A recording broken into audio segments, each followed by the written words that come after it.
कि स्वामी जी अगर राजस्थान की पवित्र धरती के महाराज पदभार को संभालते हैं तो हम सबकी यह आकांक्षा और उनके चरणों में यही भाव और यही विश्वास रहेगा कि जिस प्रकार आज पूरे भारतवर्ष में योगी राज की कामना की जा रही है वो योगी राज राजस्थान में सिद्ध हो सके, राजस्थान में सिद्ध हो सके। देखिए, सनातन संस्कृति और सनातन धर्म आप हिंदू भी कह सकते हैं। सनातन संस्कृति का केवल एक ही भाव रहता है कि पूरे विश्व का कल्याण, पूरी प्रकृति का उत्थान। उसी प्रकार से समय समय पर ऐसे कार्यक्रमों के माध्यम से सभी मानव जाति के लोग, हमारे समाज के जाति पाति के सभी लोग एकजुटता के साथ में, एक रूप के साथ में आगे बढ़ें, एक विचार के साथ में आगे बढ़ें और देश के सेवा के लिए, देश के उत्थान के लिए सबका एकजुटता के साथ में योगदान हो। और उसी के साथ साथ में जिस प्रकार से शांति की स्थापना को, अपने देश की अखंडता और एकता को जो कुछ विदेशी ताकतें हैं, कुछ देश के अंदर रहने वाले ऐसे लोग हैं, ऐसी सत्ता में बैठे जो वर्तमान में जैसे कांग्रेस के लोग हैं, जो केवल सत्ता को ही अपना सुख और असत्ता को ही अपना ध्येय मानते हैं और समय समय पर तुष्टीकरण की राजनीति के माध्यम से, धर्म की राजनीति के माध्यम से, जाति की राजनीति के माध्यम से देश को तोड़ने का काम करते हैं, तो उन लोगों से भी सतर्क रहकर अपने देश को अखंड और एकजुट किस प्रकार से रखना है, उसी प्रकार से इस कार्यक्रम का आयोजन हुआ है और उसी प्रकार से विचार रखते हुए देश को हम सब लोग मिलकर आगे बढ़ाते हुए देश में एक शांति और सद्भाव का स्थापना हो, ऐसे भारत का हम सब लोग मिलकर निर्माण करें। एक बड़ा संदेश यहाँ से आया, राजस्थान में योगी राज की परिकल्पना। देखिए,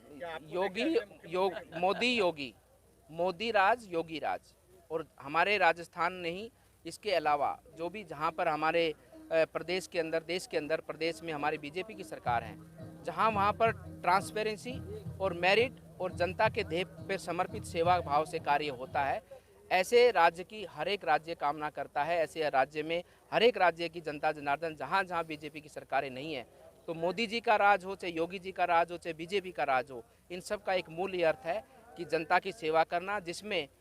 विकास ही जिसकी प्राथमिकता है और कानूनी जिसका राज है। इस प्रकार का व्यवस्था राजस्थान की जनता पुकारती है, कहती है, और निश्चित रूप से राजस्थान की जो जनता पुकारती है वो काम भी निश्चित रूप से आने वाले समय पे होगा। ऐसा का राज आता है तो भगवान, मैं कह रहा हूँ कि बीजेपी भी स्वयं, बीजेपी राष्ट्रभक्ति से समर्पित पार्टी है और धर्म को मानने वाली पार्टी है। सनातन का धर्म का एक जो भाव है कि सबका कल्याण,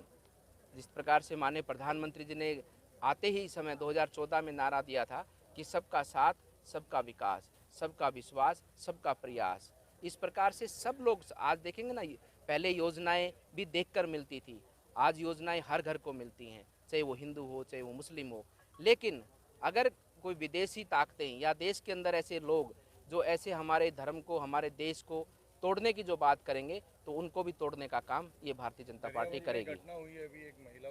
यही तो बात आपके बीच में रखी ना कि ऐसा कैसे राजस्थान में हो सकता है,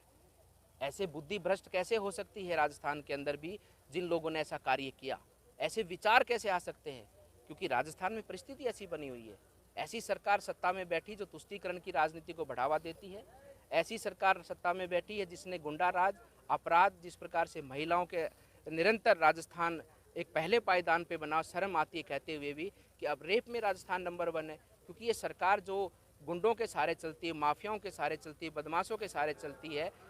जिस प्रकार से सरकार चल रही है उसी प्रकार से ऐसी मानसिकता रखने वाले लोगों का भी उस समय पर उदय होता है और ऐसी घटनाएं हम सबको देखने को मिली हैं। तो राजस्थान की जनता तत्पर है कि इसको सत्ता से हटाना है और ऐसे सत्ता से हटाएंगे वर्तमान समय की आने वाले कईयों वर्षों तक आपको कांग्रेस देखने को नहीं मिलेगी।